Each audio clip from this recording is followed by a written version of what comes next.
Welcome to the Probate Realtor Show, your one source for selling and buying real estate through trust and probate. Hear directly from the best attorneys and trusted advisors on how executors and administrators navigate the probate process in and out of court.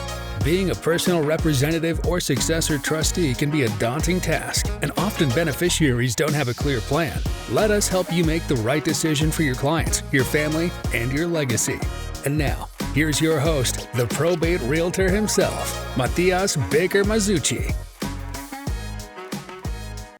Welcome, everybody, to another very exciting episode of our show. Today, we are talking to Joshua Reyes. Joshua, welcome to the show. Thank you. I am very excited to have you here. Joshua is an attorney who practices in the areas of estate planning, and he is with ARCHA Law. And today we are talking about a very important subject. We are talking about estate planning and probate avoidance for Latino families. Now, our show is regional. We are based in Los Angeles, and we serve the Los Angeles community.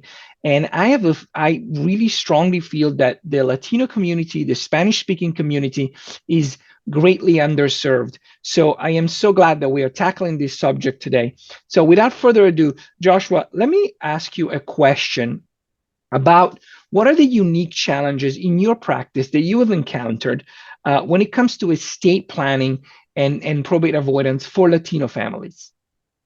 Thank you, Matias. The unique challenges for the Latino families and communities is, I think it's waiting too long to talk to professionals about getting this stuff done, right? Right. I think that there's not enough education and there's not enough professionals that really are here to guide and educate our community about what estate planning is. Right.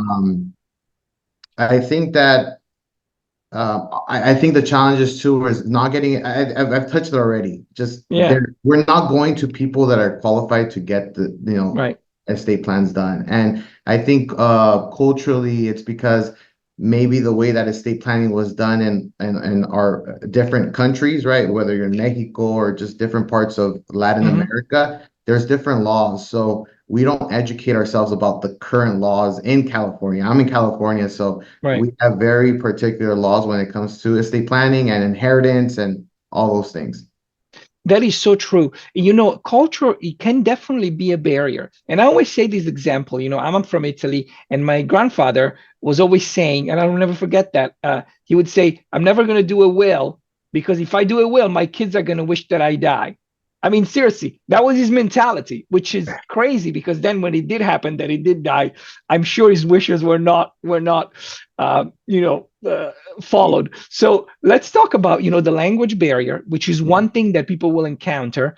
And then I also wanted to talk to you about, kind of touch upon the fact that people may feel like if their immigration status is not traditional, they may feel like, oh, no, I shouldn't talk to an attorney. It's dangerous.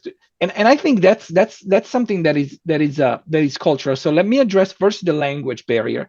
Have you found in your practice, if somebody's English is not their first language and they want to help with estate planning, can you help them, or do they need to be fluent in English to get your help?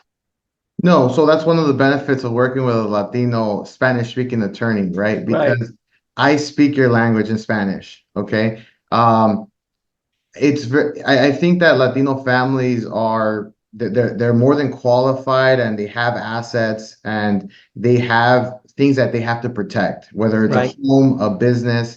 And the importance there is that there has to be some fluent communication. In order for you to learn something, and in order for you to understand what you're signing, if you're not talking Spanish in the language that you talk on a daily basis about your assets with a professional, you're not seeing the whole picture. Right. So one of the differences, when I talk to families, it's not just talking about their estate, but it's talking about family dynamics. It's talking about, it's getting into the cultural, the cultural nuances that, and I'll say, you said your background is Italian, correct? Right. We have a lot of cultural, I don't care if you're Spanish speaking or not. there are things that we have to address as a family as it pertains to estate planning that we're not doing. Right. So language is a huge thing because I think traditionally, we would go to estate planning. I got the estate planning done for my family, a couple of times before I became an attorney. And I remember the interactions it was like, tell me about your assets, tell me about your family, and then show up and sign, right? And that was it. Like there was very little. I mean, I think my parents are English speaking, so they were able to ask questions, but and today, like families need to be comfortable asking questions in their language and then hearing responses in their language. That makes total sense. Tell me about the documents. Now, if somebody is Spanish speaking, are the documents available in Spanish for them to read, the trust, et cetera, et cetera? Is that something, or do they need to be, how does it work? Yeah, so I'm not translating the documents that we're completing, whether it's a trust, a will, power of attorney, healthcare directives, all those are the foundational estate planning documents. Right. Those are not in Spanish, Mhm. but we're talking about, we're running through the scenarios, we're running through their wishes, we're running through major decisions that families need to make. Right. And we're running through that in Spanish. And when we're sitting together, I'm explaining exactly where their wishes, where we've talked about things and the decisions that they have made, where they can find that in their trust documents or estate planning documents. Recently, we did start to also we're only getting better and better. My real goal is to be one of the largest law firms that are servicing our Latino community. That's Okay, great. so with that, there's a lot of unique challenges that we face, but we're only getting better and better at providing summaries in Spanish, providing table of contents in Spanish, and so the documents themselves are not in Spanish; they're in English. Right. That makes sense, especially since sometimes, these documents have to be sent to a bank, et cetera, et cetera. So it makes sense. Now, there are a lot of Latino families who, maybe have been here just for one or two generations, and they've been very successful, hardworking. I say that because a lot of the assets that I sell through trust and probate, they own apartment buildings, these families, they own multiple houses, et cetera, et cetera. So as you said, there's definitely a need to protect these assets from going through probate, which can be very costly. One of the things that I wanted to ask you about is when somebody, despite owning real estate and being very successful, is as an uncertain immigration status, how do you help them not be fearful of talking to an attorney? Because I know that, I can talk for my culture in Italy. When the word attorney comes up, people are always like, oh, attorneys, I don't want to talk to an attorney. They're always. So how do you kind of help them overcome that fear? I believe that the times have changed, right? And we recognize whether we have immigration status or not, there are laws here to protect us. And whether we're documented or undocumented, if we own property, that hasn't stopped us from owning property, from starting businesses, from paying taxes, from establishing, some pretty amazing things here, right? True. So it's about, my message is there's already a plan for you, whether you know it or not, whether you're documented or undocumented. Okay. Yeah. Talk to a professional so that you know what your plan is. If you're in California, you have the California state plan. Right.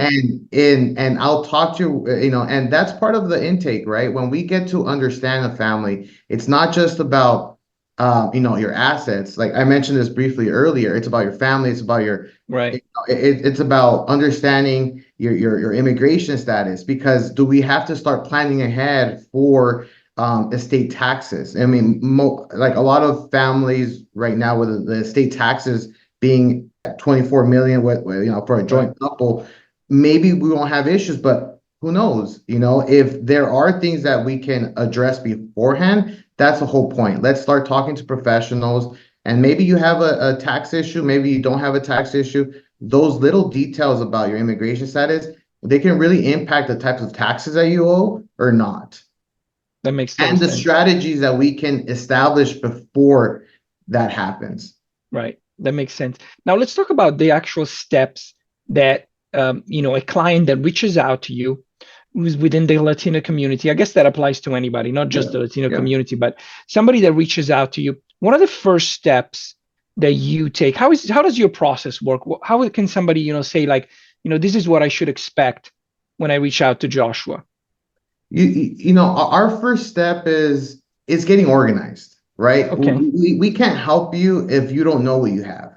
Right. Right. And I think that there's a couple, I want to touch on the cultural aspect about even addressing death. Right. Yes. But maybe we'll follow up with that question, but it's really getting organized. So it's about being organized and understanding that I'm here to guide you and show you what your current plan is if you don't have an estate plan. Right. So it's all education up front. So my first consultation is a complimentary consultation, and we go deep into, okay, what are your assets? What are your family?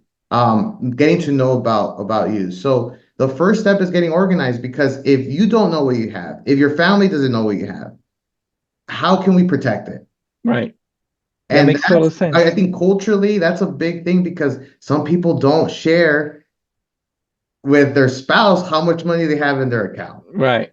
Yeah. Okay. Yeah. Let's talk about that. Let's talk about that culture thing, because how do you help them, have those conversations, say things like, I have, I'm going to cut and tell you a brief story, because I love this story. This is, you're going to laugh at this.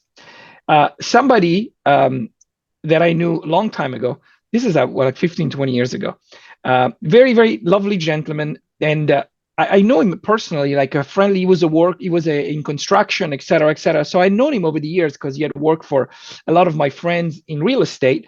And he came up to me one day and he was like, I kid you not. He said, "Can I put my house in your name?" And I was like, "What?" He was like, "Yes, I would love to put my house in your name." I was like, "Okay, why would you want to do that?" He was like, "Well," he said, "I don't want to put it in my wife's name. I don't put it in my daughter's name, because if something happens, I cannot, if they do something bad, I cannot retaliate against them because they're in my family. But if you do something bad," I was like, "What?" I am telling you, like this. So he was clearly, didn't have any awareness of, what it would imply to transfer title to somebody else.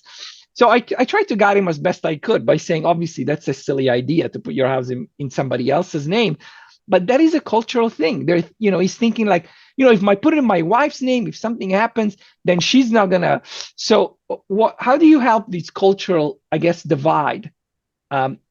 Kind of like bringing people together, because you being part of the community can, I'm sure, have firsthand experience, maybe not through your parents, but maybe your grandparents, firsthand experience of how different things are.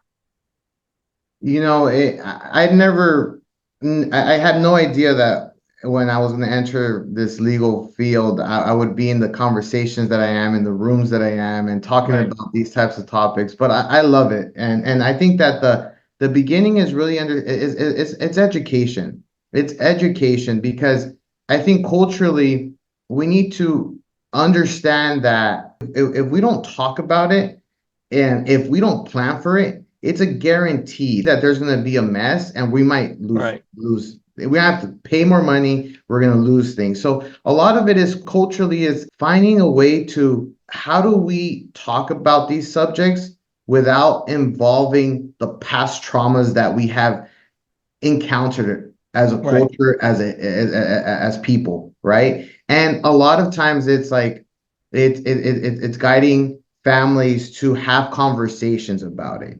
Right. And that's when you talk, that's where my counseling hat comes in, because I'm an attorney, a counselor at law. And that's when I'm really counseling, like, okay, I understand you don't want to talk to your wife about this. I want you to know that there's several different options based on what you feel comfortable with. Okay. Good. I'm always going to guide you to, we have to learn to be honest and to communicate and to really understand that there's risk when we don't do that. That makes total sense. So it's not what they want to hear, but at least a professional is telling them. Yeah, that makes sense. And sometimes I'm in conversations, and I like see that click, And then they're like, you know what? Like I see that whatever resistance that they had inside of them or whatever judgment they had, they realize that there's another path forward if they can put that aside. That's great. Yeah. And it's a funny story because, transferring title, man, I had a call, I have a lot of potential clients because, I counsel them and they go do it and they figure it out, like how to address it without getting attorneys involved, right? Because when people transfer title to a property, it's no longer theirs. I know. So, a lot of, situations where a husband transfers title to a wife, and now the wife is using that property, against the husband. Right. And it's like, I'm really here to make sure that families can work together so they can leave a legacy and not lose what they've worked their whole lives for. Because of, if they've been working for, whether a family's a first generation, a lot of my clients are first generation. Okay. They've been here with the intention to work hard to provide for their families. Let's not let divorce, let's not let, resentment and all the things we know happen between families get in the way of what we've set our whole lives to do, was to provide for our families. So, so with this client, I'm like, talk to your wife before this becomes a bigger issue. You're going to spend thousands of dollars, litigation. Let's like find a way to address this before, and I think that counseling really removes a lot of the internal like resistance that comes from sitting down and talking about it. Yeah, that's true. That is very true. Thank you for explaining that. It's absolutely true. So we kind of touched upon briefly the importance of having a bilingual, estate planning attorney, which is obviously important. One of the things that I wanted to talk to you about, this is kind of like, it just came to my mind, but I was wondering if you have any advice for children, of immigrants who maybe want to talk to their family, adult children whose their parents maybe now are in their 70s or 80s, and they want to talk to their family about, hey, it's time to get some estate planning. I wanted to ask if you have any advice for people for adult children to bring this up with their parents. And second, if they reach out to you and they say, Joshua, I need your help. My parents are, recalcitrant when it comes to doing this. Can we go and talk to them, or can you talk to them so that they can use their services? Is this so what is the best way to go about it? Yeah, I think that I work with families, okay, and my goal is to keep families out of court, out of conflict. Right. Okay. Now I have a lot of professional like duties as an attorney with how I communicate with certain individuals, is understanding who my client is, right? So I really I sometimes I talk to children, okay, because in culturally in some families there's always a child or multiple that are always helping parents, right? If you're a first generation Latino family, that you've burned, like as a firstborn child or the one that knows English or whatever, you're the one that's helping them with everything already. Right. So it's important for you to continue with that role, which is being a guide for your family with everything you've had to navigate up to this point, which has probably been doctors, filling out applications. You probably you're probably the one signing all this, filling out all the documents and just having them sign, right?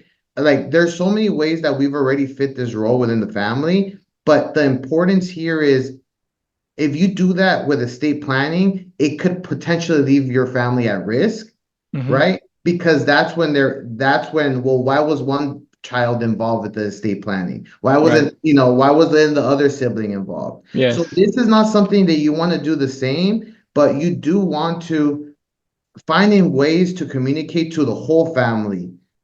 And I'll bring it back to it's about being intentional that there is already a plan that if you are not aware of it, your family will spend a lot more money cleaning up a mess. So it's about finding ways to communicate that dad and mom, you have a property in your name. Did you know that if something were to happen to you, we can no longer make changes to that? We can't, if you were incapacitated, if you're involved in, if you're incapacitated and you lose mental capacity, we can no longer plan for you. We're going to end up in court. Absolutely. That is very true. So it's about, and then finding content, finding education that can, it's hard to bring up these subjects. So when you bring in a professional to explain it relieves that pressure that we feel within our family of, I don't like to be told what to do. Yeah. Many people don't. Yeah. And if you like, and it's about intentionally communicating that this is important for the family and finding the right people to serve you, because it's whoever your parents feel comfortable working with. That makes total sense. Thank you for sharing that. Let's talk about your journey. Our audience loves to connect with people on a personal level. So tell me about your decision to become an attorney. When did you know that this is what you were going to do? I don't know exactly when I knew that this was going to do. I think I credit my father a lot for planting that seed and about going to law school. So my background is in electrical contracting. My dad is a master electrician. He owns a very successful electrical contracting company in Los Angeles. And ever since I was in, I don't know, maybe middle school, high school, I was the one that, helping him read and write and understand project specs, not understanding, but like, reading things and understanding the drawings and writing emails on his behalf. Just communicating, being a scribe, Hey, this is what happened. I need you to email this. This is what happened. This. So, that was been my first, my first and only job for a long time. And as I went through high school, college, like it just, it became, I enjoyed that business communication that, all right, tell me what happened. All right, this is how I'm going to write it. This is the best way to approach it. Just problem solving on his behalf. And then then I took a role in the family business. And then, so because of construction in Los Angeles and contracting and we do a lot of government works. We build schools in LAUSD and because of that involvement in the type of work that we did, it was heavy contracts, heavy. It's not just building. I tell them today, like building is 50% and all the documentation and all the communication is the other 50% of that business. Right. So that influenced me to go to law school. I went to law school part-time and with the intentions of working in the family business, and I did after law school. I still involved, I still help a lot. I mean, Latino culturally, family business, like that, it's just you'll be involved in it for the rest of your life. Yeah, exactly. And really like the reason why, I don't want to get into construction litigation. I mean, I love helping small businesses and contractors, like, not get bullied around and not, not like, I really, that is a passion. But more than that, like I've always been that family attorney, that family counselor. So I'm like, hey, I got to use this. I got to help other families. I know there's a lot of other successful families who have purchased real estate, have a business, purchased commercial real estate to operate their businesses. Maybe they have real estate investments. Maybe they've lost them. Maybe, maybe they've bought some more. And I'm like, coming from a culturally hardworking Latino immigrant family, again, we know how to work hard. But my mission now is, how do we protect that? How do we transfer that? How do we not lose our families because of money? That makes total sense. Thank you. That's a great story. I love it, and it made total sense that estate planning became part of your practice. Joshua, thank you so much for being on the show. It's been such a pleasure to talk to you. Let me ask you a question before I let you go. If somebody wishes to get a hold of you, what is the best way to reach you? Best ways to reach me is at archalaw.com. Perfect. ARCHA law.com. You can find me on Instagram, on Facebook. Probably, I'm sure we'll have some details below. Yeah, absolutely. But I have an office in the San Fernando Valley and in the Coachella Valley, and I can serve virtually families across California. I have clients, all over California. So definitely find me, Joshua Reyes. Happy to serve you. Thank you very much. Thank you, everybody who's joined us for this episode. We will see you on the next episode. Bye, everybody. Thank you for listening to the Probate Realtor Show. Find more episodes and interact with us at probaterealtor.la. That's probaterealtor.la. Listen, ask questions, and get results. Don't forget to like and subscribe. The Probate Realtor Matias Baker Masucci is a licensed real estate broker in California, DRE number 020544763. Any legal information provided is for informational purposes only and not for the purpose of providing legal advice. Contact an attorney to obtain advice with respect to any particular legal issue or problem. We make no guarantees as to the accuracy of any information. Thank you again for listening, and we'll see you in the next episode.